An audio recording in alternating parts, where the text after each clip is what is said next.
itu bagaimana Bu? Mau pulang tidak punya. Di Jawa sudah tidak ada apa-apa. Itulah, ya tetap di sini Bu.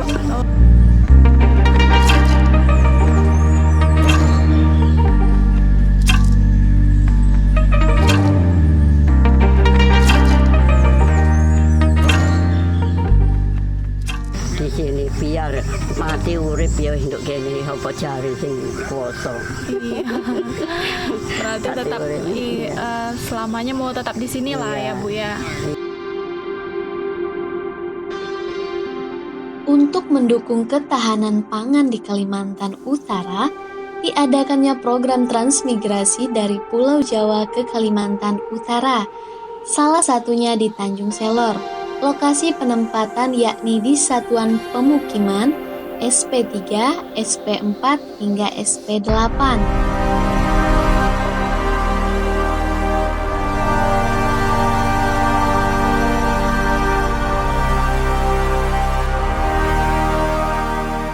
Kembali lagi dengan saya Ragil Magdalena Wayuningsi.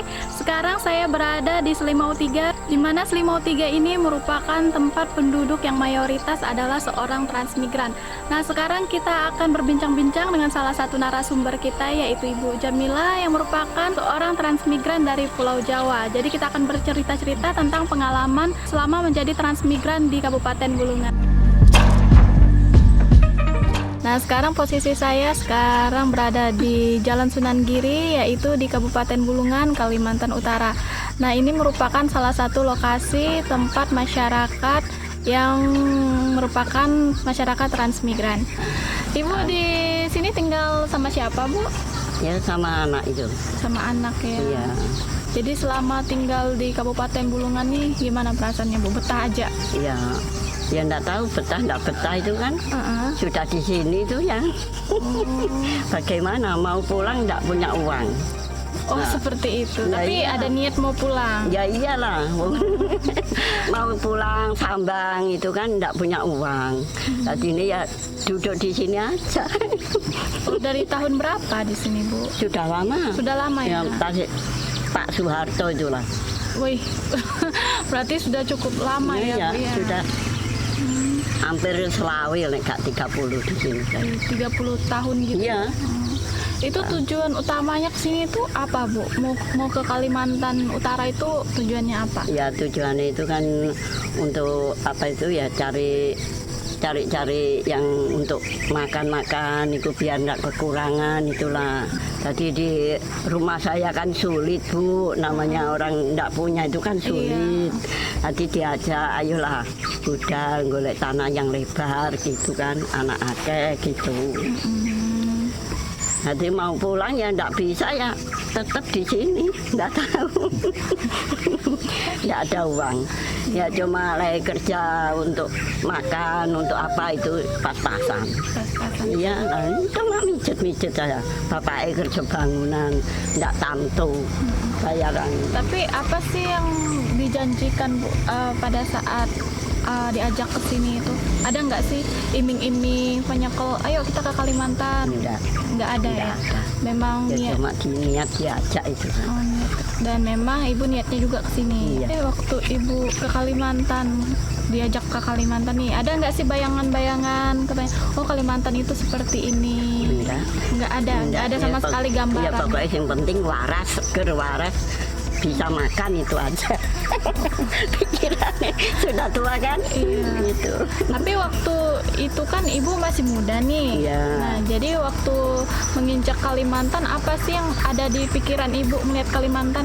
Ya Khususnya Kabupaten Bulungan. ya kepinginnya ya punya apa-apa itu saya yang banting tulang kerja nanam padi, nanam apa itu biar cukup gitulah. Tapi kok gini aja nggak cukup. Oh, berarti dari masih muda sudah Iya. itu langsung ke Kabupaten Bulungan ya? Iya. Nah, itu udah memang nanam padi sampai sekarang. Enggak, sekarang enggak bisa hidup ditanami padi. Mau tanaman keras itu mah enggak hidup ini. Ini loh sudah saya tanam jagung ini. 2 kantong, enggak hidup tumbuh enggak. Berarti menurut Ibu kalau di Pulau Jawa sama di Pulau Kalimantan lebih, maksudnya dalam soal segi ekonomi lebih enak di Kalimantan. Iya, Ibu. itulah. Apa-apa bisa gitu ya. Iya. Iya. Kalau di Nek di Pulau Jawa itu kan susah, Bu. susah ya. Iya. Ya enggak punya lahan sendiri, ya enggak bisa nanam. Itulah. Enggak bisa makan, enggak preman nganu buru-buru itu kan. Ya buruh ngeduk wedi, ya cari watu itu kan. Yang laki itu. Ya saya ya ikut duduk-duduk lemah itu ya dulu. Dulu ya. Iya. Tapi kalau soal kayak mencari pekerjaan yang lain itu Enak di sini. enak di sini Iya. daripada di sana, walau Iya. dalam segi apapun pekerjaannya Iya, itu ya. iya. Ibu ke sini, emang pada Ibu nanamnya cuma di sekitaran rumah Ibu atau pernah nggak nanam di tempat lain? Enggak, Atau ya di lingkungan gini kan dulu. Ini kan dulu tanami padi itu bagus. Dulu masih pertama itu. masih bagus Iya, ya? embong itu enggak gitu. Bros itu segini, kembetnya itu. Iya. Embong itu. Jalannya cuma papan 2 ini, Bu. Ini sampean mlaku kapan kepreset ya wis bles sak ini. Di situ lah enggak nggawa tongkat nih. Soro ini dulu di sini. Iya. Saya sampai nangis di sini. Ayo wong kok diguak nduk kene. Nah kapan jalan itu lah di Tanjung itu mau pengen jualan apa tanaman sendiri, kacang, jagung gitu kan.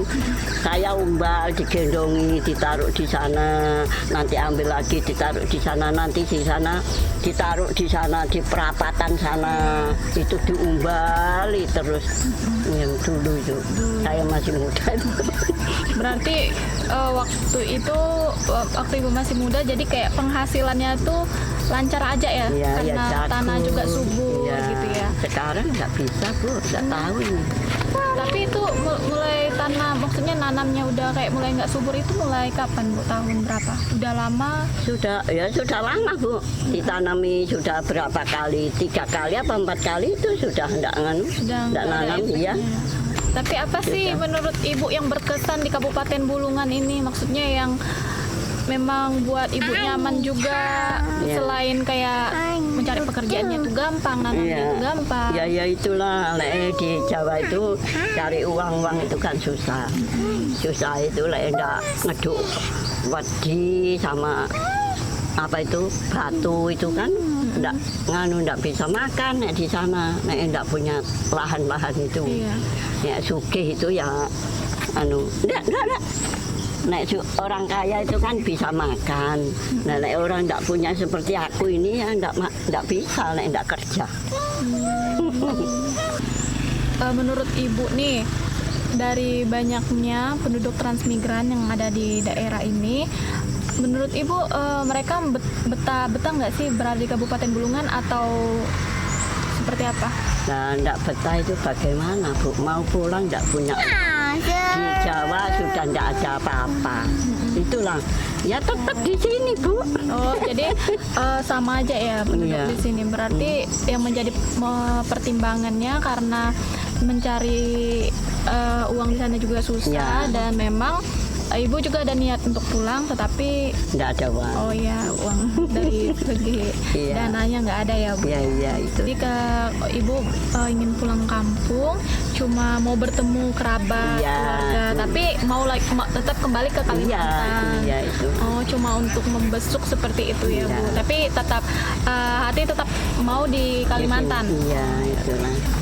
Di sini biar mati urip ya nduk kene apa jare sing kuwasa. Iya. Berarti Mati tetap urip, selamanya mau tetap di sini lah ya, Bu ya. Waktu Ibu memilih ke sini, Bu, mohon maaf sebelumnya Ibu posisinya masih muda kan, Bu? Iya. Masih punya orang tua atau bagaimana, Bu, waktu itu ke sini? Masih orang tua satu, mama gimana? Saya sudah di sini kan tinggalnya. Saya yang enggak bisa pulang, enggak ada uang. Ya cuma dungo tok itu. Jadi mama saya meninggal itu ya saya ya tetap di sini. Di sini. Iya. Tapi waktu itu Bu, bisa diceritakan sedikit Bu, waktu mau ke sini pasti kan izin. Iya. Nah, mungkin bisa diceritakan Ya dulu awal. iyalah itu nganu sama mama itu ya enggak boleh, tapi kan bagaimana saya ya bilang ya Mak, aku iki gak duwe apa-apa anak akeh. Engko nuruti mama ya piye lah sama dongakno ae, engko lek gak nganu ya mosok sih aku kate terus nduk kono ae. Paling aku ya mulih lah Mak sambang. Terus kowe tega mbak aku lho. Nah, tega kok aku nduk kene Mak. Lah terus putu-putune sampean niku piye terusan? Nah, nduk kene ya golek apa-apa ya susah. Waktu ke Bulungan Bu, masih ingat enggak Bu? Rupanya itu di sini itu kayak mana sama di sana tuh? Betul hutan atau bagaimana Bu? Ya hutan tapi sudah ditebang-tebang itu kan ya Bu. Kayu ini melentang banyak betul nih. Liwat itu ndak bisa mancik tinggi papan kayu yang rebah itu kan. Berarti lahan tanah ini berarti hitungan dulu tuh gambut Bu ya? Iya, gambut. Ini kan dulu masalah besar-besar nganu pohonnya itu. Ndak pernah mancik tanah itu ndak kaki ini. Mancik kayu ini. Jadi harapan Ibu nih buat pemerintah di Kabupaten Bulungan, bisa nggak sih Ibu sampaikan seperti apa? Mau bilang ya takut, mau bilang apa minta bantuan gini-gini ya takut Bu. Saya lek dikasih ya mau, nggak dikasih ya diam, itu aja.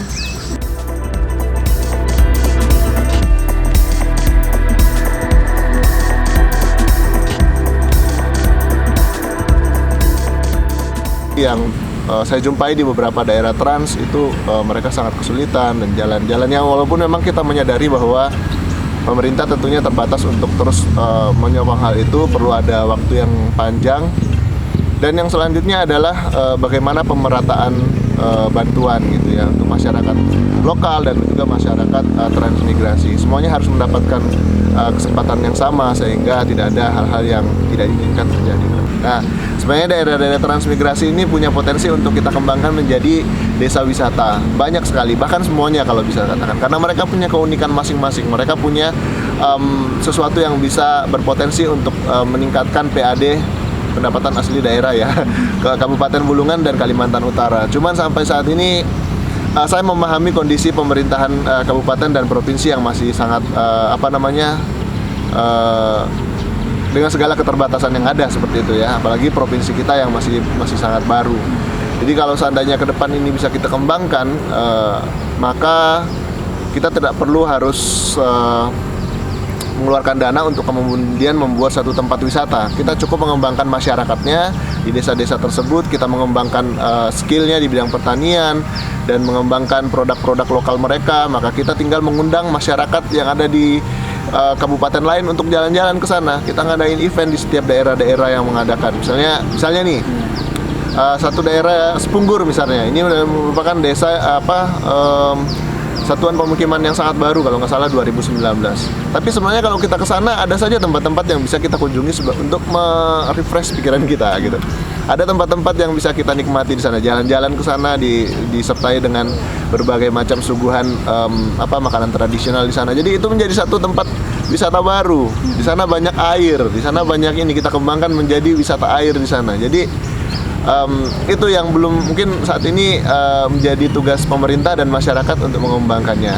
Karena kondisi geografis yang mereka tidak siap hadapi, khususnya juga masyarakat-masyarakat yang baru datang seperti itu ya, yang biasanya dimanjakan dengan tanah yang penuh dengan abu vulkanis yang subur lah istilahnya, harus berhadapan dengan lahan pasang surut yang kondisi lahannya yang sangat asam dan berbagai hal-hal yang lain seperti kondisi jalan, lalu kemudian jarak antara rumah dan perkotaan yang jauh dan sebagainya, dan juga kendala listrik dan sebagainya. Namun begitu mereka sangat memahami bahwa ketika memasuki daerah transmigrasi baru, maka itu yang mereka jumpai. Kalau dari pengamatan saya selama ini, sebenarnya kita tidak perlu mengundang orang dari luar untuk memberikan penyuluhan. Tidak perlu ada ahli pertanian lagi, karena mereka sebenarnya sudah pada ahli. Tinggal bagaimana mereka bisa menyampaikan aja, bagaimana mereka bisa menjadi seorang pelatih gitu ya. Itu akan mereka terima ketimbang mereka orang lain datang. Mereka yang datang belum tentu benar-benar menguasai kondisi geografis, kondisi tanah di situ. Jadi ketika mereka sudah di situ, sudah berpengalaman bertahun-tahun, mereka lah yang diangkat menjadi penyuluh. Jadi mereka sistemnya saling berbagi ilmu, sharing ilmu. Nah, disinilah bisa terbangun komunikasi yang baik petani yang asli dari Kalimantan maupun juga masyarakat yang masyarakat transmigran seperti itu.